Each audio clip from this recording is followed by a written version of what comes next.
My friends, it is time for us to hop in the time machine and take a trip back to the good old days, back to the 2000s, back when your Nokia brick phone did everything you could possibly imagine. Then you saw one of those hot new Motorola Razrs, and you said, all right, maybe I'll upgrade to a Razr. It takes pictures. It takes color photos. Did you know that? And he's like, well, I can't think of a reason why I would ever want to take pictures with my phone, but I don't know, why not? That sounds like it could be cool. Thought to yourself, you know what? Actually, maybe that could come in handy if I wanted to take pictures of myself at the party tomorrow, and then I can email them to myself and upload them to that new site, Facebook, that I just added myself to using my .edu account that I got from college, because only college students can make Facebook accounts. If all of that sounds cool to you, then I think you are going to enjoy this, where we take a step back in time to the 2000s. UFC fans, we've got a good one going down this weekend with Makhachev and Oliveira in a rematch. Trust me, you do not want to miss this one. And I've partnered with DraftKings to bring all of you an amazing new offer. Right now, new customers who sign up using my promo code FINN, F-I-N-N, and bet just $5 on any of this weekend's matches will receive $200 in bonus bets instantly. That's right, new customers will instantly receive $200 in bonus bets when they bet just $5 on any of this weekend's fights. Stay in on the action and use your $200 in bonus bets on DraftKings same fight parlays for a shot at an even bigger payout. That's where you combine multiple bets together from the same fight, including number of rounds and the method of victory. And DraftKings is the only place where you can get same fight parlays. And if sports betting is not yet available in your state, don't worry. You can still join in on the fun with DraftKings Daily Fantasy.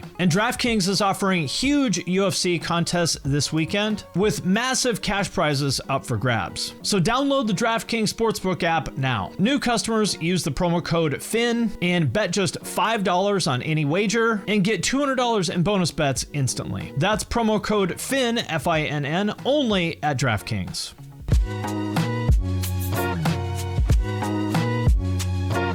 Starting with one of the hottest hits of, when did this come out? 2004, 5? When did this come out? Let's see.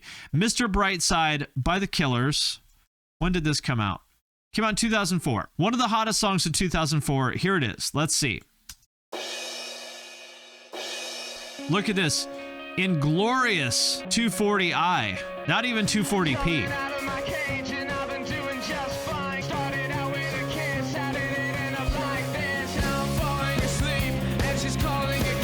Isn't this interesting, this look? This sort of like cabaret kind of thing. Around the same time, there was this.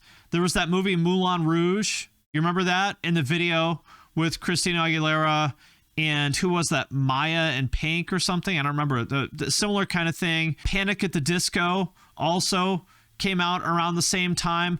Everyone was into this, like, you know, sort of campy cabaret kind of vibe. Interesting time. Lady Marmalade, Lil Kim, that's who it was. That's right, it was Lil Kim, Christina Aguilera, and Pink. That's what it was. Everyone used an upright bass in those videos. That's right. Why? I don't know. Very interesting vibe at the time.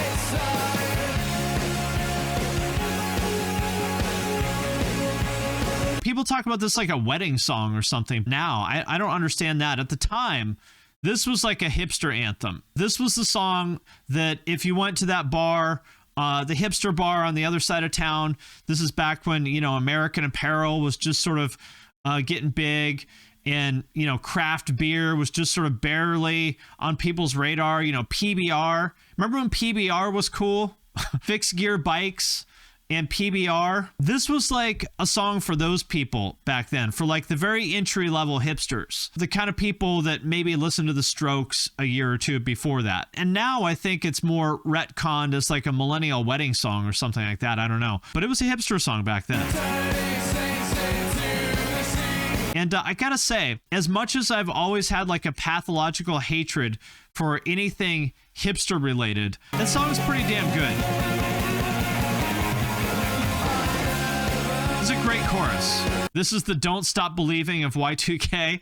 Yeah, I mean, you're not wrong. I think this is a great song. As much as I despise anything related to hipsters and, you know, anything that reminds me, that triggers me, reminds me of the bad old days of PBR and American Apparel and fixed gear bikes and Urban Outfitters. Mid-2000s indie, you know, the Garden State kind of vibe, like that scene where Natalie Portman is like, you have to listen to the Shins, it's gonna blow your mind. As much as I dislike all of that, I gotta say, it's a good song. It holds up. I wanted to destroy it. I wanted to say it was awful, but I can't. It's a great song. It just is. Next up, let's check out another favorite of white people from the mid-2000s, One More Time by Daft Punk. I have not listened to this song in a very, very, very long time. I literally only know the hook.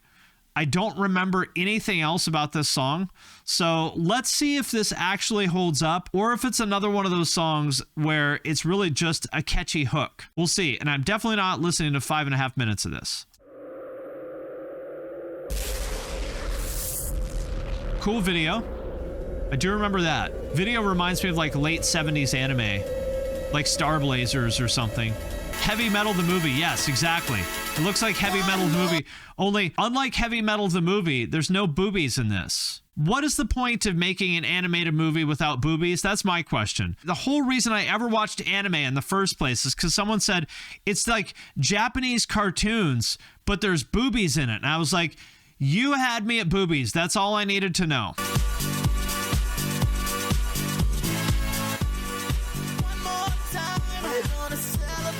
Okay. Really, really, really great video. I forgot how well done it was. That like late 70s anime aesthetic is really cool. Walking through the mall and we have to go in Claire's right quick.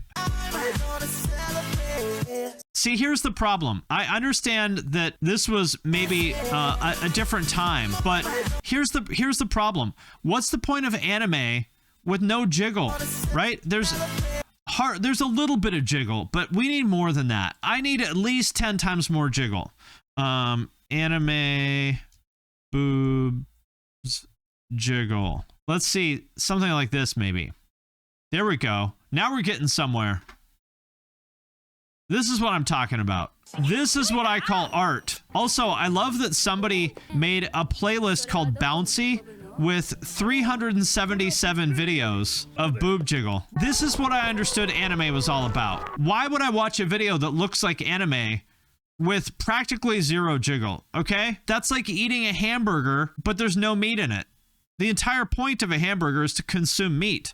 The entire point of anime is jiggle. Oh, yeah. One more time. I feel like this isn't really a song. I feel like this is just like a loop. And it makes me think of, you know, any of these kind of like 2000s white people song. I always ask myself, at what point during a white people wedding would you play this? You know, is this like, I feel like there's a turning point at every white people's wedding, which is where the old people leave the dance floor. Let's say the music starts at say 8 p.m. after the father-daughter dance. Yeah. You know, they'll play some safe stuff like, I don't know, Frank Sinatra or something like that, you know, for the parents and the grandparents to do their thing. Yeah, and then this is midpoint after the bar has been open for a couple hours. Exactly. We haven't gotten like deep into the wedding. Deep into the wedding is, that's when they break out Yin Yang Twins or something like that, when only like the 20 somethings are left on the dance floor. This is midpoint, I think. This is midpoint. This song is right after the Electric Slide. Just slightly more edgy than the Electric Slide, but only slightly. House of Pain would be the light point. Yeah, that's how you know all the white people are just absolutely shit-faced when Jump Around comes on. When at my wedding do I play 1,000 Foot Crunch? The entire time. This song plays right before Cotton Eye Joe. Yeah, I don't really think this is a song. You know what I mean? It's really just kind of a loop that they're playing for 5.5 minutes, you know? It's not really a song. Really cool video, but it's not really a song. It feels like something that would come with like GarageBand as like a demo track. So you go to the Apple store and you're like, oh, the new iMacs are out. I wonder how the speakers sound. And, you know, you press play on whatever song, you know, demo song is already loaded into GarageBand. I feel like that's what this would sound like. Kind of just goes nowhere. I mean, I suppose it's a catchy loop, but yeah, I don't really think this holds up as a song. I think it's okay. I'm sorry, people. I know it may offend some people. 10 out of 10 video, but the song itself, I'd give it a 3. Not a great song, in my opinion. All right, everybody. Time for some rock and roll. Raise your hands right now if you like rock and roll. Anybody like to rock? Well, I got good news for you. Today, we got the new song by the Donnas, Too Bad About Your Girl. And if you came ready to rock, then today is your day. Let's check out the Donnas.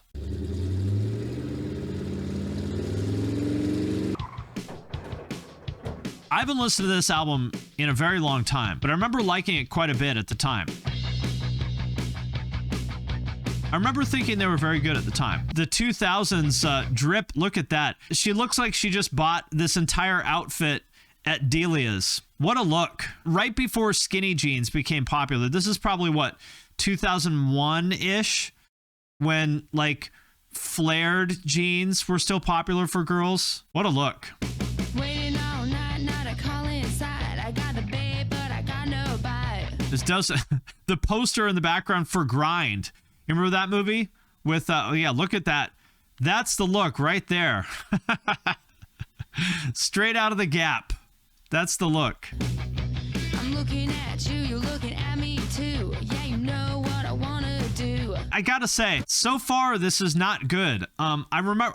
Wait a minute, that's Adam Brody. Is this? When did this come out? When did this come out? That's Adam Brody, aka Seth from the OC. 2002. Okay. So this was like right after the OC came out, I think. It's not great. Okay, chorus is okay. Oh, he was in Grind. Okay. I haven't seen that movie in a long time.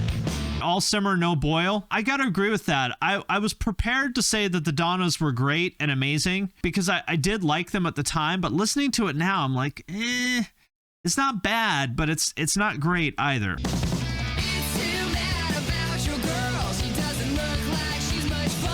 You know, if you wrote this song now, you'd get canceled for, I don't know, not being some sort of feminist ally or something like that. Only 20 years ago, but it was a different world. One thing that this reminds me of, every time I look at this and the Killers, I just think Urban Outfitters. But my favorite thing about the Donnas is that they're from Palo Alto, which is like the least rock and roll place in the world. Home of Stanford University, home of extremely expensive, like, just so you know, let's look really quick at how much a house costs in Palo Alto. If you're not familiar with Bay Area real estate, your eyes are going to fall out of your head when you see how much a house costs in their hometown. Here's what you get for $3.2 million in Palo Alto. 1,800 square feet. There you go, buddy. $3 million in Palo Alto will get you this. Right in the hometown of the Donnas. I gotta say, I really wanted to like this more than I do. I feel bad. I feel bad because in theory, I like the Donnas. I want to like them. They check all the boxes. You know, it's 2000s. They're rocking, they're rolling. But I can't say that it's great. It's too bad about your girl. She doesn't look like she's much fun. Yeah. Not bad by any means. It's not bad. It's just, it's kind of mid. So does it hold up? Once again, I feel bad to say it, but I can't say that it does. All right, everybody. If you're still ready to rock, if you haven't had enough rock and roll, raise your hand if you're ready for more rock and roll, everybody. If you're ready for more rock and roll, then I got something on deck that I think is going to hit the spot with you, and that is Everything's Magic by Angels and Airwaves. All right, everybody, let's check it out. I remember when Angels and Airwaves came out, I didn't really like it that much because I wanted it to sound like Blink, and it doesn't. You know, it's like, oh, Tom got a delay pedal and a hollow body, and it's like U2 trying to play Blink songs or something like that. That's how I thought about it at the time. Wasn't really that into it. But listening to it now, I'm into it. Boxcar and Plus 44 better? Hell no. Plus 44 is definitely not better than Angels and Airwaves. There's that delay pedal. Plus 44 is the weakest Blink side project. I agree with that. Plus 44 was okay, but it was not great. And, I think in hindsight, I was just talking about the new Blink song, and I already said this, but I'm going to say it again. I think in hindsight, we see that Tom really was the secret ingredient to Blink 182 because, without Tom, it's just lacking, I guess energy would be the right word. It's lacking that sort of like upbeat feeling, even though Angels and Airwaves is like kind of sad in a way. It's sort of moody kind of music. It still has a sort of upbeat kind of quality to it that just, it makes me happy, Makes me happy. Tom DeLonge is a bad singer, which I'm sure he would agree with. He's a bad singer and not like a great guitarist or anything like that, but he's an incredible songwriter. And that's what Blink is missing without him, is the songwriting and also his vocal performances. Even though he's like an awful singer on a technical level, he's got so much feel and energy that it's just not the same without him.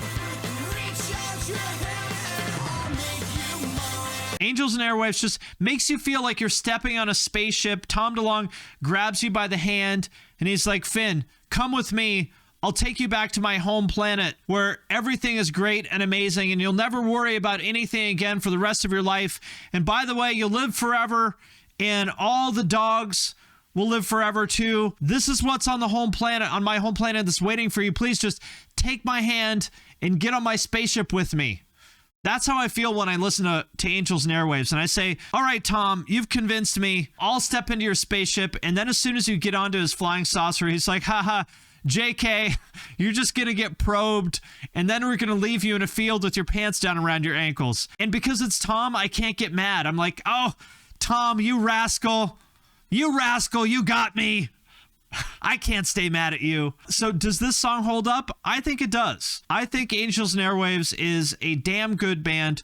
One small notch down from Blink. A damn good band. I think it absolutely holds up. That's what I think. Last and potentially least, we'll see. Speaking of white people wedding songs, we've got Hey Ya by Outkast. Is this the ultimate white person wedding song, or would that be Electric Slide? If not, it's maybe like 1A and 1B. It's got to be at the top of the list of white people wedding songs.